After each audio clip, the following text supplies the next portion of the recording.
Here is an excerpt of recent statements by Georgia 9th District U.S. Representative Doug Collins concerning his feelings about federal government control over education nationwide. Because one of the things that we talk about in jobs in this committee and regulatory in this committee is we need an educated workforce.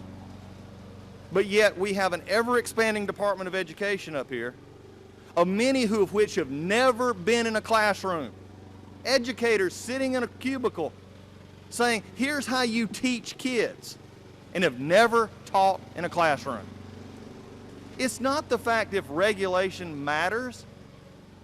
It's the fact of Washington on steroids thinking we know better than everywhere else. In this video, Georgia 9th District U.S. Representative Doug Collins criticizes U.S. government control over education. But while he makes a nice show for the camera, as is his pattern, in 2015 Doug Collins followed the wishes of House leadership and voted for the federal government to maintain the tightest rein over the education standards of America's children. He did that when he voted for S. 1177, the Every Student Succeeds Act. ESSA was nothing but a dog and pony show to make it appear that control over education standards was being returned to the states, expressing that the U.S. Department of Education could not legally mandate Common Core. But what the DOE cannot mandate directly, it mandates through other insidious means. Under ESSA, the states are fully accountable to the U.S. Department of Education.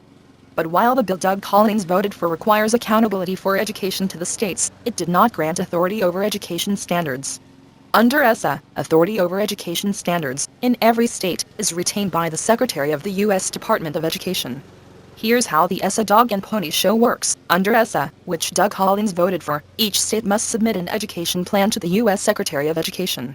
That sounds nice, as if the states have some discretion over the content of those plans. But they don't. That is because each state plan must include the same standards of achievement as compared with all other states.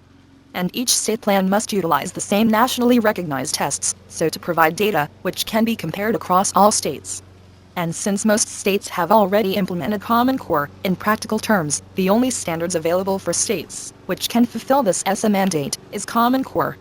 ESSA expands the control of the federal government over assessment testing. Furthermore, ESSA provides for the U.S. government to mine the data gleaned from a testing system that is uniform across all states. This data will be used to not only ensure that all states adequately educate according to Common Core standards, but also to place America's children along a career path chosen, not by students and parents, but by central planners. And Doug Collins says he is not for the U.S. government regulating education among the states? If that is true, then why did Doug vote for ESSA? The real reason ESSA passed into law? Money. According to congressional watchdog group MapLight, each Georgia US representative voted on this bill according to the majority of contributions he received.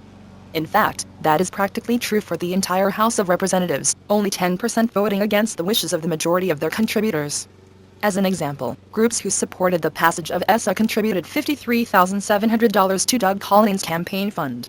But those who opposed its passage only contributed $2,250. Doug Collins voted yea on ESSA. By contrast, Doug's colleague in Georgia's 10th District, Jody Hice, received only $18,300 from those who supported the bill, but $28,094 from those who opposed it. Hice voted no. The 9th District is not served by a representative who votes according to the will of his major contributors. The 9th District can only be served by a representative who votes according to the will of the 9th District, regardless who might contribute to a campaign. As a result of ESSA becoming law, and Doug Collins' support of the bill, Georgia and the entire country is forced to conform to an education system that completely excludes parent, teacher, and student voices and replaces them with federal authority. The only way for states to avoid the federal education agenda is to refuse the federal money. The Every Student Succeeds Act is an unjust law. It is unconstitutional. It is bought and paid for by special interests. And so, just so you know, while Doug Collins speaks against federal control of education, he votes for the exact opposite. This is just another typical Doug Collins dog and pony show. If that is the regulatory environment that this country wants, then we're headed straight for disaster. I don't have any questions.